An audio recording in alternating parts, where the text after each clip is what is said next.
আর দেখুন দেখতে কতটা সুন্দর হয়েছে মিল্ক কেকগুলো। শুধুমাত্র সুজি থাকলে ঝটপট এভাবে মিল্ক কেক বানিয়ে দেখুন, কোনো ঝামেলাই করতে হবে না। মিল্ক কেক তৈরি করতে গেলে হাতে একটু সময় থাকলে কিন্তু বানিয়ে নিতে পারবেন। আর খেতে তো এতটা ভালো লাগে যে খাওয়ার সময় বিশ্বাসই করতে পারবে না যে এগুলো সুজি দিয়ে তৈরি করা হয়েছে।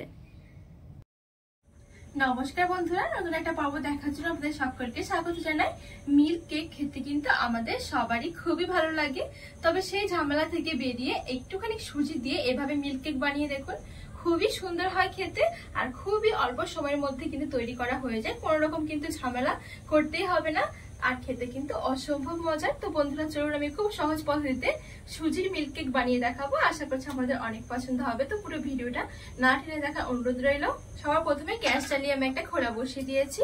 এইবারে আমি এখানে একটা ছোট বাটি নিয়েছি, সেই বাটিতে ঠিক এক বাটি মতন আমি এখানে ঘি নিয়েছি। ঘি ছাড়া কিন্তু আপনারা ডালডা দিয়েও করতে পারবেন, আবার চাইলে বাটার দিয়েও করতে পারবেন, কিন্তু তেল দিয়ে করলে কিন্তু খুব বেশি একটা টেস্ট ভালো হবে না। তো আমি এখানে ঠিক এক বাটি মতন ঘি নিয়েছি।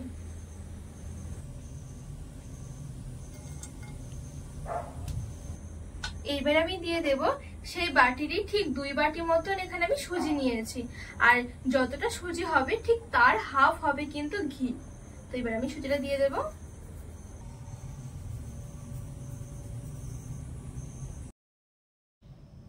নেড়ে চেড়ে ভালো করে মিশিয়ে নেব ঘিয়ের সাথে সুজিটা। এখানে একদমই হালকা আছে, আমি সুজিটা একটু ভেজে নেব। আর সুজিটা যত সুন্দর করে ভাজা হবে তত কিন্তু বেশি খেতে ভালো লাগবে। একদমই হালকা আছে, আমি মোটামুটি 5 মিনিট ধরে আমি এভাবে সুজিগুলো নেড়ে চেড়ে ভেজে নিয়েছি। আর এখন কিন্তু খুব সুন্দর একটা কালারও এসে গেছে। তো এর বেশি আমি আর ভাজবো না, এবার নামিয়ে একটু ঠান্ডা করে নেব এই সুজিটা। এবারে আমি একটা চিনি শিরা তৈরি করে নেবো। তো এখানে আমি একটা হাঁড়ি বসিয়ে দিয়েছি, আর ঠিক 2 বাটি আমি সুজির জন্য 1 বাটি নিয়েছি চিনি, মানে হাফ নিতে হবে চিনি, যেহেতু আমি 2 বাটি সুজি নিয়েছিলাম। আর এখানে দিয়ে দিচ্ছি সে 1 বাটি মতন জল। এবার চিনিগুলো ভালো করে গলিয়ে নেব। আর এখানে কিন্তু খুব বেশি একটা ঘন শিরা করব না, জাস্ট এভাবে চিনিগুলো গলে গেলে কিন্তু হয়ে যাবে। তো এখানে চিনিগুলো খুব সুন্দরভাবে গলে গেছে। এর বেশি কিন্তু আমি শিরাটা আর ঘন করব না। এখানে ঘন শিরা হলে পরে কি আবার এই কিন্তু সুজির মিল্ক কেক গুলো পরে অনেক বেশি শক্ত হয়ে যাবে। এবারে চিনি শিরাটা নামিয়ে এক সাইডে রেখে দেব। আর এইদিকে কিন্তু এই সুজিটা আমার খুব সুন্দরভাবে ঠান্ডা হয়ে গেছে। এখানে কিন্তু অবশ্যই সুজিটা ঠান্ডা করে নিতে হবে।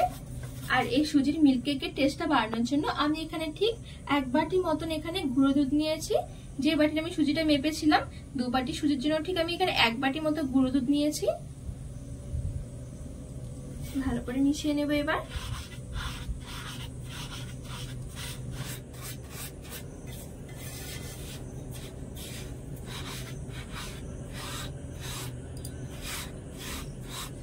এখানে কিন্তু সুজিটা ঠান্ডা হয়ে গেলে কিন্তু গুঁড়ো দুধটা মেশাতে হবে, না হলে পরে কিন্তু আবার দলা বেঁধে যাবে, তখন আর খেতে ভালো লাগবে না। তো এখানে কিন্তু আমি খুব সুন্দরভাবে মিশিয়ে নিয়েছি। এবারে যে আমি চিনি শিরাটা করে রেখেছিলাম, চিনি শিরাটা এবার দিয়ে দেবো।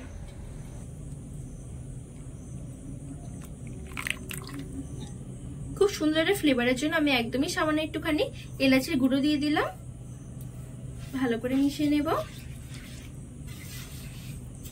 খুব সুন্দর করে চিনি শিরাটা দিয়ে আমি মিশিয়ে নিয়েছি।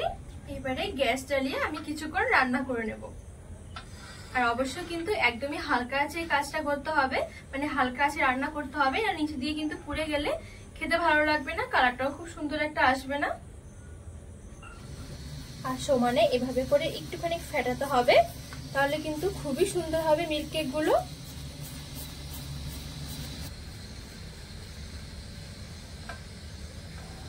এখানে আমি কিছুক্ষণ রান্না করে নিয়েছি, আর এই দেখুন অনেকটা কিন্তু ঘন হয়ে এসেছে। এই পর্যায়ে আমি একটা জিনিস দেবো, সেটা হলো বেকিং সোডা। অবশ্যই কিন্তু দিতে হবে এই সুজির মিল্ক কেকটা তৈরি করতে, তাহলে কিন্তু কালারটাও খুব সুন্দর থাকবে আর অনেক বেশি কিন্তু সফট হবে কেকগুলো খেতে। একদমই সামান্য একটু দিয়ে দেব।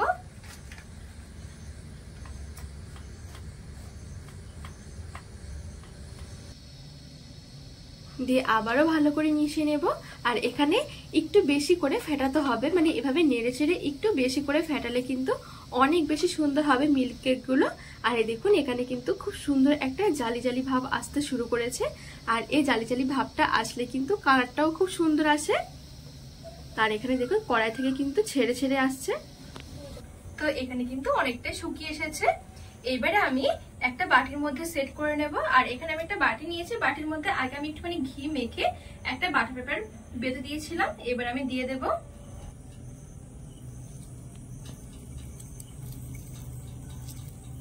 আর এই মিল্ক কেকগুলো সেট করতে না যত ছোট বাটি হবে তত সুন্দর কিন্তু ভালো হয়। আর আমার এখানে কিন্তু বাটিটা অনেকটাই বড় হয়ে গেছে। আপনারা চেষ্টা করবেন একটা ছোট বাটি নেওয়ার, যাতে করে মিল্ক কেকের ব্যাটারটা দেওয়ার সঙ্গে সঙ্গে যেন বাটিটা ভর্তি হয়ে যায়, তাহলে কিন্তু খুবই সুন্দর হয় আর কালারটাও কিন্তু খুবই সুন্দর আসে। তো এইভাবে হালকা হাতে ওপরটা একটুখানি সমান করে নেব।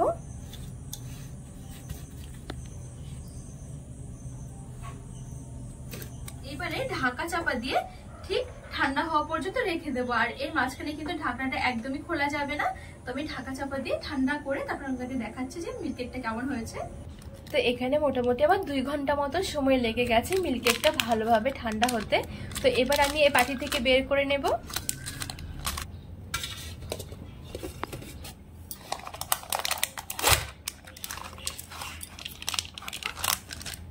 আর দেখুন দেখতে কতটা সুন্দর লাগছে।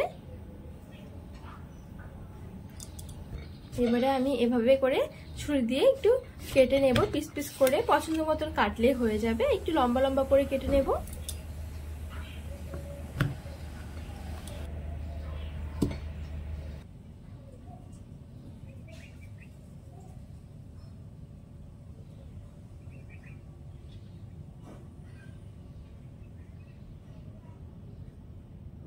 তো এখানে মিল্ক কেকগুলো আমি খুব সুন্দরভাবে কেটে নিয়েছি। এরকম করে আপনাদের পছন্দ মতো কেটে নিতে পারবেন।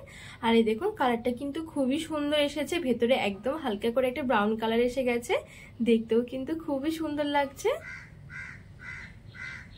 তো এবার চলুন আমি এখানে একটা প্লেটের মধ্যে সাজিয়ে নিই। আর ওপরে একদমই সামান্য একটুখানি বাদাম কুচি দিয়ে সাজিয়ে নিয়েছি, দেখতেও ভালো লাগবে, খেতে তো ভালো লাগবেই। তো এই দেখুন এখানে কিন্তু আমার সুজির মিল্ক কেক একেবারে রেডি হয়ে গেছে। আর বন্ধুরা খেতে এতটা ভালো হয়, আপনারা কিন্তু না বানিয়ে খেলে বুঝতে পারবেন না যে সুজি দিয়েও এত সুন্দর মিল্ক কেক তৈরি করা যায়। অসম্ভব মজার হয়। তো চলুন একটা ভেঙে দেখায় যে কতটা লোভনীয় লাগছে মিল্ক কেক।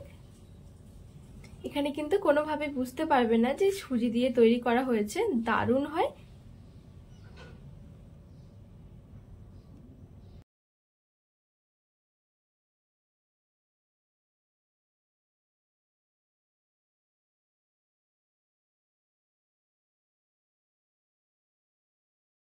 তো বন্ধুরা আজকে সুজির মিল্ক কেকটা কেমন লেগেছে অবশ্যই কিন্তু কমেন্ট করে জানাবেন। আর রেসিপিটি ভালো লাগলে চ্যানেলটিকে সাবস্ক্রাইব করে পাশে থাকা অনুরোধ রইল।